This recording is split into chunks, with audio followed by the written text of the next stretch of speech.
सोनल की भाभी सोनल को 4 बार फ़ोन कर चुकी थी, पर सोनल फ़ोन ही रिसीव नहीं कर रही थी। बाद में जब सोनल किचन से बाहर आई तो देखा उसकी भाभी के 4 मिस कॉल हैं।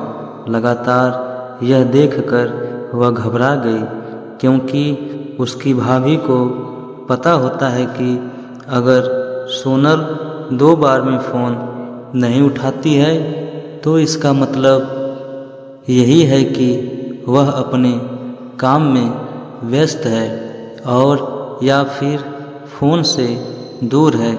अब सोनल का मन घबरा रहा था, क्योंकि भाभी के 4 फ़ोन लगातार आने से उसे टेंशन हो गई थी, क्योंकि सोनल की मम्मी की तबीयत इन दिनों ठीक नहीं चल रही थी।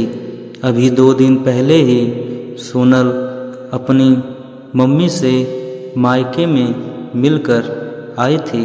फिर भी सोनल ने हिम्मत करते हुए अपनी भाभी को फ़ोन लगाया, और फ़ोन जैसे ही भाभी ने उठाया तो सोनल को रोते हुए कहा, दीदी, मम्मी जी हमें छोड़कर चली गई हैं।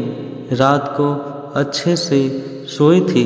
सुबह आपके भैया और मैंने खूब उठाने की कोशिश की, पर वह नहीं उठी।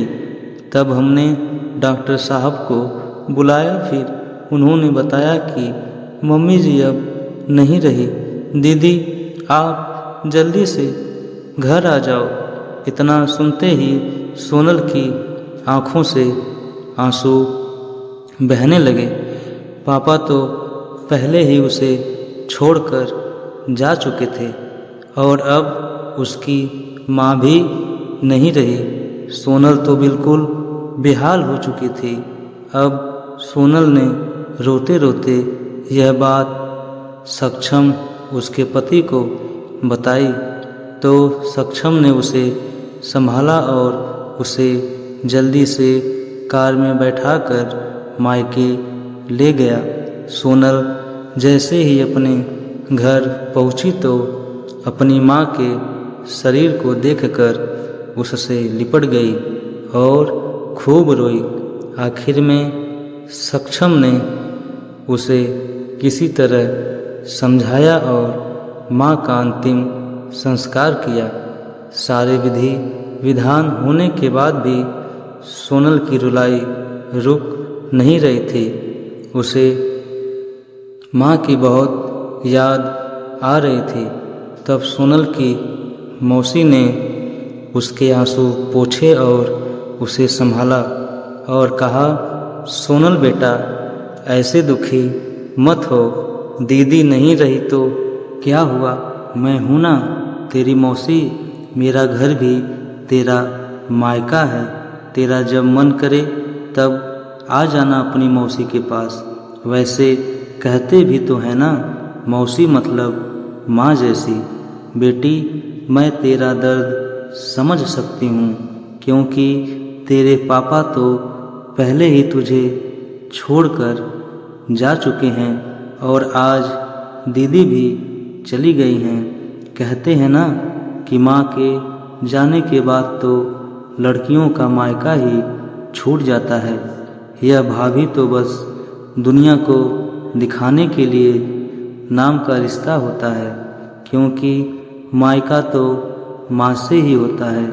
सोनल भी मन ही मन सोचने लगी कि शायद मौसी ठीक ही तो कह रही हैं, और वह मौसी से लिपटकर जोर जोर से रोने लगी और कहने लगी, क्या मौसी, मेरा भी मायका अब नहीं रहा। तभी सोनल की भाभी दूर बैठी दोनों की बातें सुन रही थी। पहले तो भाभी ने सोनल को चुप कराया और फिर उसे दिलासा दी।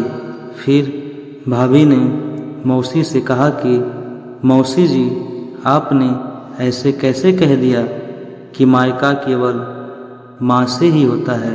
मैं मानती हूँ कि माँ का स्थान कोई नहीं ले सकता, लेकिन अभी दीदी के भैया और भाभी जिंदा हैं और जब तक हम हैं दीदी का मायका हमेशा बना रहेगा। मैं पूरी कोशिश करूंगी दीदी को मम्मी जी की तरह प्यार और सम्मान देने की, और दीदी जब चाहें तब यहाँ आ सकती हैं। यह घर कल भी उनका था, आज भी है और कल भी रहेगा। मौसी जी, मैं भी एक बेटी हूँ और मेरा भी मायका है, और मैं अच्छे से जानती हूँ कि हम बेटियों के लिए मायका कितना महत्वपूर्ण होता है। मौसी जी, आप दीदी को अपने घर ज़रूर बुलाइए, पर उन्हें अपने भैया भाभी के प्यार से दूर मत करिए। तभी मौसी ने कहा, बहू, आज के ज़माने में तेरी जैसी सोच रखने वाली भाभी बहुत कम मिलती हैं। मुझे माफ़ कर दे, मैंने सोनल को गलत राह दिखाई। तभी सोनल अपनी भाभी के गले लग गई और बोली, भाभी, आज आपने मुझे विश्वास दिला दिया कि भाभी भी माँ के समान होती हैं, और मैं संतुष्ट हूँ कि जब तक आप और भैया हो मेरा मायका सदा बना रहेगा। और किसी ने कहा है ना कि भाभी माँ के समान होती हैं। आज आपने मुझे इस बात का विश्वास भी दिला दिया। दोस्तों, मुझे आशा है कि आप लोगों को यह कहानी बहुत अच्छी लगी होगी। तो दोस्तों, ऐसी ही कहानी देखने के लिए हमारे चैनल को सब्सक्राइब करिए, वीडियो को लाइक करिए, कमेंट करिए। तो दोस्तों, मिलते हैं एक ऐसी ही बेहतरीन कहानी के साथ। तब तक के लिए दोस्तों, अलविदा।